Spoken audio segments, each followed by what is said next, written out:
Chapter 22. What followed he relates with passion half confused. Without speaking, the big Russian turned his head by way of welcome, and O'Malley saw that the proportions of it were magnificent, like a fragment of the night and sky. Though too dark to read the actual expression in the eyes, he detected their gleam of joy and splendor. The whole presentment of the man was impressive beyond any words that he could find. Massive, yet charged with swift and alert vitality, he reared there through the night, his inner self now toweringly manifested. At any other time, and without the preparation already undergone, the sight might almost have terrified. Now it only uplifted. For in similar fashion, though lesser in degree, because the mold was smaller, and hesitation checked it, this very transformation had been going forward within himself.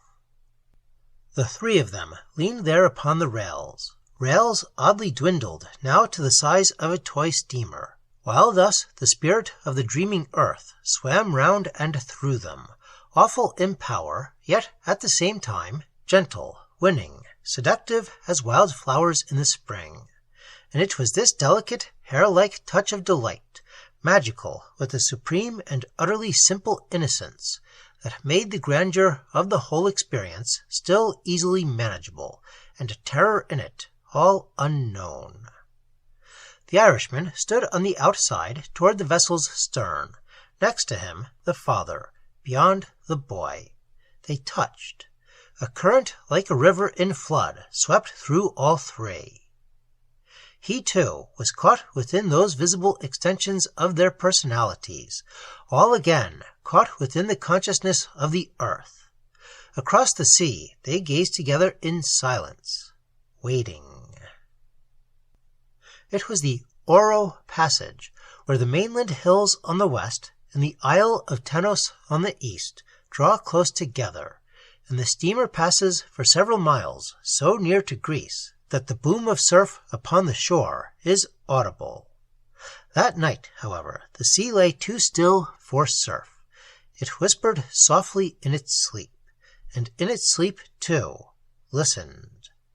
They heard its multitudinous rush of voices as the surge below raced by, a giant frieze in which the phosphorescence painted dancing forms and palely luminous faces. Unsubstantial shapes of foam held hands in continuous array below the waves, lit by soft sea lanterns, strung together along the steamer's sides. Yet it was not these glimmering shapes the three of them watched, thus intently silent. The lens of yearning focused not in sight. Down the great channel at whose opening they stood, leading straight to the earth's old central heart, the message of communion would not be a visual one. The sensitive fringe of their stretched personalities, contacting thus actually the consciousness of the planet soul, would quiver to a reaction of another kind. This point of union, already effected, would presently report itself, unmistakably, yet not to the eyes. The increased acuteness of the Irishman's hearing, a kind of interior hearing, quickly supplied the key. It was that all three listened. Some primitive sound of earth would presently vibrate through their extended beings with an authoritative sweet thunder not to be denied. By a voice, a call, the earth would tell them that she heard, that lovingly she was aware of their presence in her heart. She would call them with the voice of one of their own kind. How strange it all was, enormous in conception, enormous in distance, scope, stretch, yet so tiny, intimate, sweet. And this vast splendor was to report itself by one of the insignificant little channels by which men, locked in cramped physical bodies, interpret the giant universe, a trivial sense impression. That so terrible a communication could reach the soul via the quivering of a wee material nerve was on a par with that other grave splendor, that God can exist in the heart of a child. Thus dimly, yet with an authority that shakes the soul, may little human hearts divine the immensities that travel with the thunder of great glory close about their daily life, through regions of their subliminal consciousness, which transcends the restricted physical expression of it, called personality, as the moisture of the world transcends a drop of water. Deific presences pass grandly to and fro. For here, to this wild-hearted Irishman, with the forbidden strain of the Urmensch in his blood, came the sharp and instant revelation that the consciousness is not contained skin-tight around the body. It spread enormously about him, remote, extended. And in some distant tract of it, this strange occurrence took place. The idea of distance and extension, of course, were merely intellectual concepts, like that of time. For what happened near and close, beside, within, his actual physical person. That physical person, with its brain, however, he realized, was but a fragment of his total self. A broken piece of the occurrence filtered through from beyond and fell upon the deck at his feet. The rest he divined, seeing it whole. Only a little bit, however, has he found the language to describe. And that for which all three listened was already on the way. Forever it had been happening, yet only reached them now because they were ready and open to it. Events upon the physical plane, he grasped, represented the last feeble expression of things that had happened interiorly with the vaster power long ago, and are ever happening still. This sound they listened for, coming from the spirit of the earth, lay ever close to men's ears, divinely sweet and splendid. It seemed born somewhere in the heart of the blue gloom that draped the hills of Greece. Thence, across the peaked mountains, stretched the immense pipe of starry darkness that carried it toward them as along a channel, made possible of approach by the ancient passion of beauty that Greece once knew. It ran down upon the world into their hearts, direct from the being of the earth. With a sudden rush, it grew nearer, swelling with a draught of sound that sucked whole spaces of sky and sea and stars with it. It emerged. They heard, all three. Above the pulse and tremble of the steamer's engines, above the surge and gurgle of the sea, a cry swept toward them from the shore, long drawn, sweetly penetrating, yet with some strident accent of power and command. This voice of earth rushed upon them over the quiet water, then died away again among the mountains and the night. Its passage through the sky was torrential. The whole pouring flood of it dipped back with abrupt swiftness into silence. The Irishman understood that but an echo of its main volume had come through. A deep, convulsive movement ran over the great body at his side, and at once communicated itself to the boy beyond. Father and son straightened up abruptly as though the same force lifted both, then stretched down and forwards over the bulwarks. They seemed to shake themselves free of something. Neither spoke. Something utterly overwhelming lay in that moment, for the cry was at once of enchanting sweetness, yet with a deep and dreadful authority that overpowered. It invited the very soul. A moment of silence followed, and the cry was then repeated, thinner, fainter, already further away. It seemed withdrawn, sunk more deeply into the night, higher up, too, floating away northwards into remoter vales and glens that lay beyond the shoreline. Though still a single cry, there were distant breaks of utterance in it this time, as of words. It was, of a kind, speech, a message, a summons, a command that somehow held entreaty at its heart. And this time the appeal in it was irresistible. Father and son started forwards as though deliberately pulled, while from himself shot outwards that loosening portion of his being that all the evening had sought release. The vehicle of his yearnings, passionately summoned, leaped to the ancient call of the earth's eternally young life. This vital essence of his personality, volatile as air and fierce as lightning, flashed outwards from its hidden prison where it lay choked and smothered by the weights and measures of modern life. For the beauty and splendor of that far voice wrung his very heart and set it free. He knew a quasi-physical wrench of detachment. A wild and tameless glory fused the fastenings of ages. Only the motionless solidity of the great figure beside him prevented somehow the complete escape, and made him understand that the call just then was not for all three of them, especially not for himself. The parent rose beside him, massive and stable, secure as the hills, which were his true home, and the boy broke suddenly into happy speech, which was wild and singing. He looked up swiftly into his parent's steady visage. "Father!" he cried in tones that merged half with the wind, half with the sea. "It is his voice! Chiron calls!" His eyes shone like stars. His young face was alight with joy and passion. "Go, father, you, or—" He stopped an instant, catching the Irishman's eyes upon his own across the form between them. "Or you," he added with a laughter of delight. "You go." The big figure straightened up, standing back a pace from the rails. A low sound rolled from him that was like an echo of thunder among hills.